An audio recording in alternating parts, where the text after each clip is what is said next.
Well, hey there, my name is Captain. I might have bit off a little more than I can chew, Wishbone, and today we are going to get started on the interior of this ship. But before I do, I have a little bit of an announcement to make. It has become very evident to me that if I don't start focusing up, I'm not going to have time to finish this whole thing before the season ends. So, we are going to have to start being a little bit more concise with our episodes. We're not going to be doing quite as many side quests. We're just going to be focusing mainly on this ship. Now, I know that does lead to being a little bit more unidimensional, if that's the correct term. I'm gonna try really hard not to just make it a whole bunch of time lapses in a row. I'm still gonna give you some of that good old Captain Wishbone personality, but yeah, if we want to see this thing come to fruition, we're gonna have to get a little bit more focused. So where do we begin? Well, I have to say, I'm not sure I made it very clear last episode. This Titanic project, we're not just building the shell of this. I could finish that in one episode. We are building every single room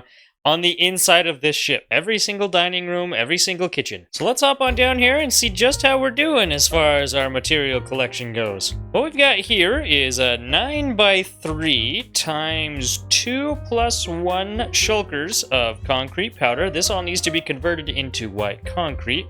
The stuff that has been converted... Oh, hi, Pudding. Oh, this is Pudding 2.0. We had a little... Ah! Did you see that? Ah! Our original liaison for security, Pudding 1.0, I believe it stepped on that foolishly placed pressure plate and then fell into the ocean chasing probably a drowned or a wicked skeleton or something. So now we've got Pudding 2.0 and she's just doing a fabulous job. But anyway, stay focused, Cap. Let's focus up. Here's all of the supplies we've got. All of these are beds, some wool stuff, some of the random junk that you just need like 1 or 2 items of, empty shulker boxes from our concrete grind, some of our iron stuff, copper, iron bars, blackstone, all of the stone products. Oh, now KHugg is working on andesite as we speak. He has offered to help me grind out some of this to save me some time. After the andesite, the only thing that we'll really need is the lights, like torches and lanterns. So I guess while we're waiting for KHugg, let's go on over and I will show you what we're about to get working on today. We're going to be doing the tank top deck, which is everything just above the very bottom of the ship. We're going to be doing all of the bulkheads. Oh, Captain! My goodness, who could it be? It's hard to land up here. I can't get on top of there, so you're going to have to come down to my level. Or you stay up there. You're the captain. You stay up there. It's over, KHugg. I have the high ground. Don't try. I would also like to point out that tank tops are my favorite outdoor attire.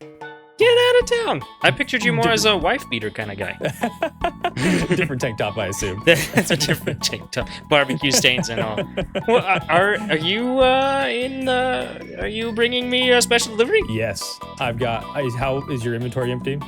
Yes. Yes, it is. Okay. I hope so, because coming with andesite and all of the quartz, I think more quartz than the entire server combined times 10. Buddy, how long did it take you to get all that? I don't think we need to talk about it. KHugg, I owe you one. No. That's what friends are for. We're all here to help each other. This thing, by the way, I flew by. Uh-oh. That's a problem. That's 4 problems. Hey, boys! I slept in a while. Get him, KHugg, get him!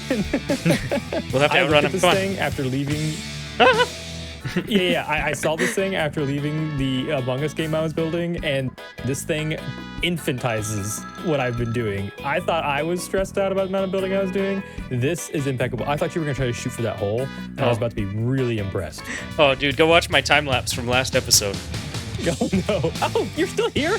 Leave me alone. No, but thank you. And, dude, like, this might dwarf it in size alone, but by time and effort, you have been cranking out some work. Not a proud moment. I need to be better at time management, that's for sure. Dude, it's all for a good cause. I'm so excited to play it, not even gonna lie. Nah, I love that. Sweet. No, and I love this. I cannot wait to see if it's done. I did click around on the storage bar over there. There's gotta be 1,000 beds over there. Yeah. Oh, dude, I'll have to do the math and let you know. But total, that's crazy. It's 426,000 items total. Oh my. Okay, I complained about the 10,000 blocks of... There's a guess down there. Oh, a creeper just spawned. That's terrifying. Oh, As well. I was staring at the ground, he I'm popped gonna into fly view. over here. This one is completely spawn-proof after the first creeper accident. But dude, Cool. I'll let you get back to it. I really appreciate all your hard work on my behalf, and I'll pay you back somehow. Yeah, just come playing Among Us and let me win. Easy. Piece Easy. of cake. If I lose, it's because I let you win. Yes, that's... Yeah, exactly. Amazing. All right, Kat. We will catch you next time. All right, see you, buddy. Yep, see you. Gosh, I sure do like that KHugg guy. What a champ. What a champ he is. Okay, now, with that donation, we have almost everything we need. We're still just missing lanterns and torches. To be exact, that is 2,646 torches and 3,509 lanterns. That's a lot. That's really a lot. Let me see. Let me check my calendar really quick. And it looks like, oh my goodness, has it already been 4 days since I've stolen from Lane? We just can't let that slide. I think it's time we go pay him a little visit and see what we can find. Hey, do you like my trailer, by the way? I was just noticing that we don't have any mode of transportation through the Nether, except for over at Cap's Landing, and you can see how far away that is. So I just thought I needed to build a little extra something to give myself an ease of transport. Oh, it feels like forever since I've come to visit Lane, but at the same time, it feels like just yesterday. Okay, what are we here for? Coal and sticks and iron, and I think that should do it.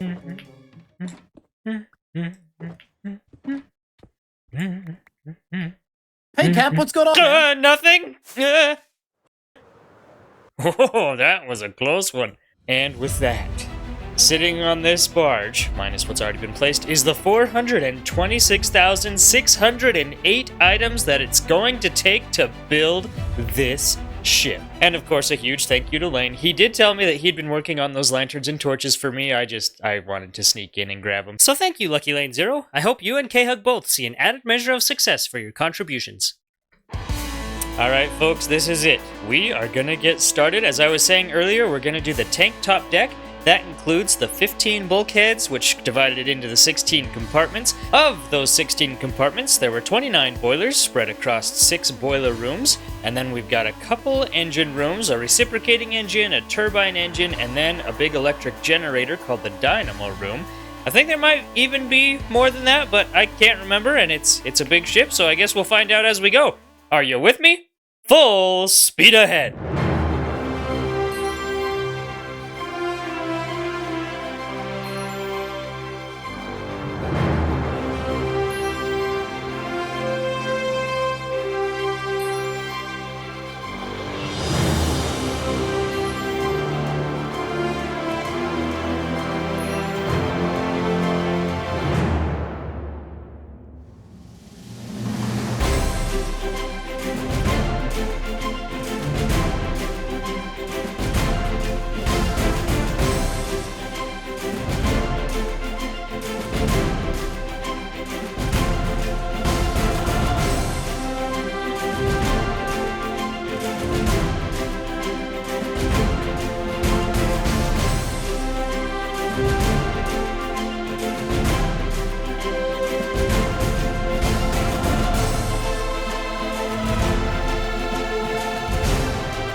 Well, now I'll be doggoned. Before you, ladies and gentlemen, I present a fully fleshed out tank top deck, and that was a lot of blocks. But we got her done. Now, this was the home of the engineers, the highest paid members of the crew. Oh, hi, Ig.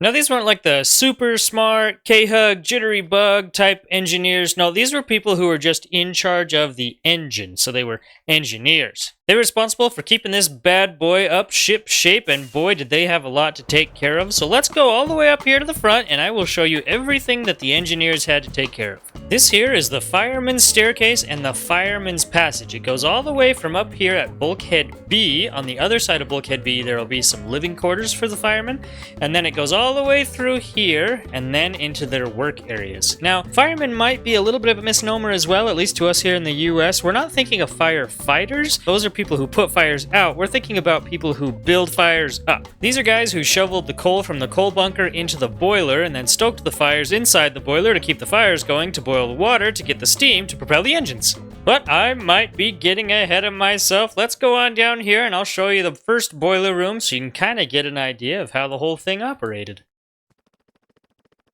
Okay, here we are in our first boiler room with our first 4 boilers. They would stand here, the stokers would, the firemen, and stoke these fires, pulling coal from the coal bunker and tossing it in here. Now, inside these coal bunkers, people actually worked in here. There were 73 guys called trimmers.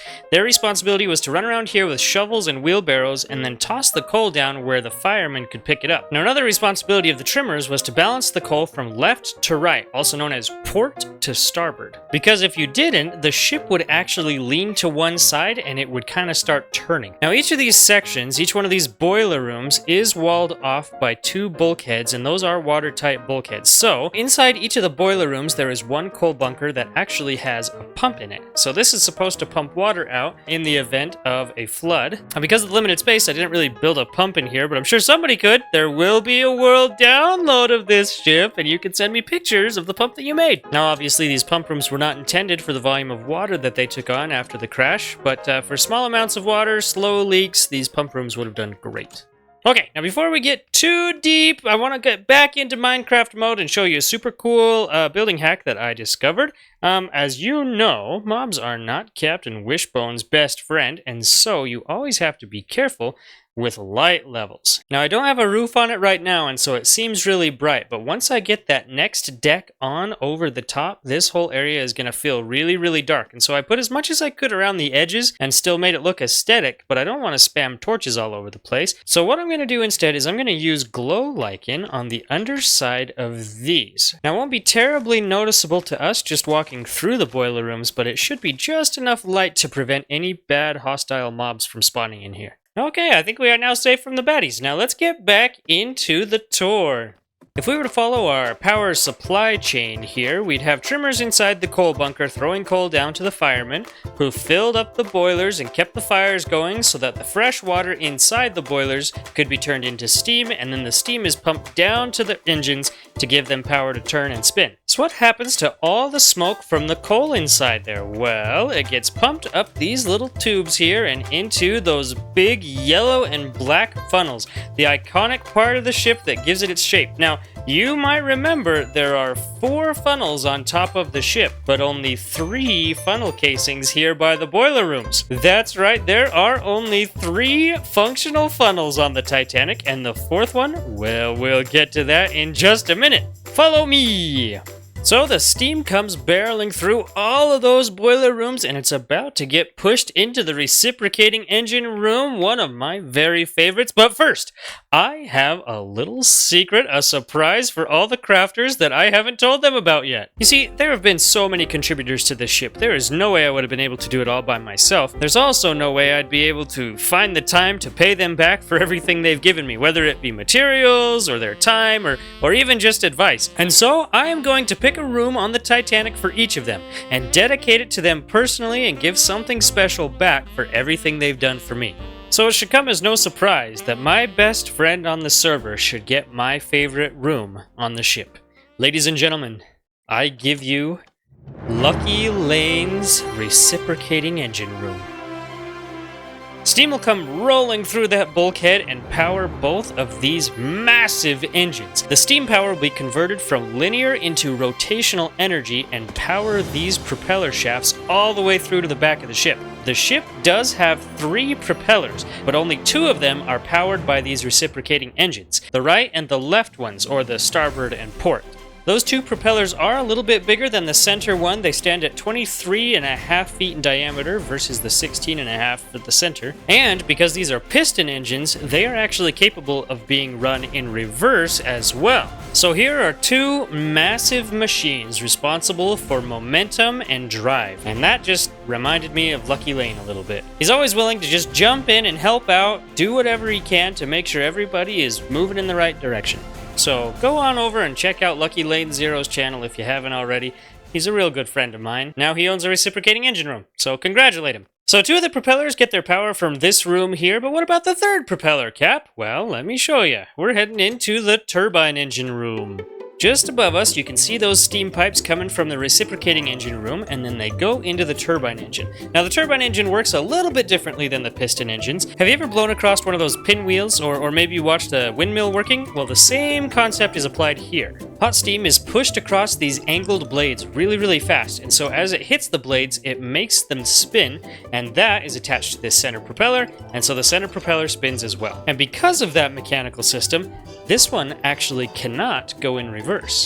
So what's its main function then? Well, it's going to be right here in front of this massive rudder. So it's not so much in charge of momentum and drive, but more so direction. And for that reason, I would like to dedicate the turbine engine room to MC Oda. Oda is very good at giving a moving ship direction. In fact, everything that you see here can be attributed to Oda. I was having a really hard time figuring out a block palette for this stuff, but he helped me kind of narrow it down and figure out what looked like metal and what looked like a good platform block, and it just all came together thanks to Oda and his insight. He's left quite the legacy here on CraftWorks, and he's doing some amazing things now on his channel, so go over and give him a subscription and tell him Cap sent you. Okay, enough of the ooshy gushy. Now you might be wondering what these things are called here. These are called thrust blocks. And I don't actually know what they do. I mean, I've read a little bit about them, but I can't figure it out. I don't know what it does. These, however, I do understand. So now you've got your main turbine engine here in the middle, but these wings here, any unused steam gets pumped over here into these condenser tanks. The steam gets condensed back into its liquid form and then pumped back to the boilers so that it can be reused for more steam for the reciprocating engine. That is just so stinking cool to me. Okay, now up here is the electrical switchboard. And I don't know all the fine details of the switchboard, but what I do know is that in the movie, someone gets electrocuted here. On the other side, we have this mysterious platform. What could it be? Well, because there was a fourth funnel, but it didn't really have a function, it was mainly just used for ventilation. So, there was this massive ladder that went all the way from the tank top deck all the way up through the very tippy top of that fourth funnel. It was essentially like their break room, but you had to climb like 1,000 stories just to go take a break. So that's one way to keep your workers working. Okay, let's head on through here to our last room of interest. This is the dynamo room. It's a little crowded in here. It's called that because of these two big old generators in here called the dynamos. They took the rotational energy off of the propeller shafts and they converted it into electrical energy for like your light bulbs and stuff. This room also has a couple of these big old water tanks in it. Now I know this was fresh water, but I don't know if it was used for like drinking water or if it was like for the boiler rooms and stuff. I'm not quite sure, but there were a couple of these big old tanks in here. Not really the brightest idea, if you ask me, to have these big old electrical generators and your tanks of water, but hey, you know what? Not my ship, not my ship. Then we'll just do a quick walk through here of the last propeller rooms.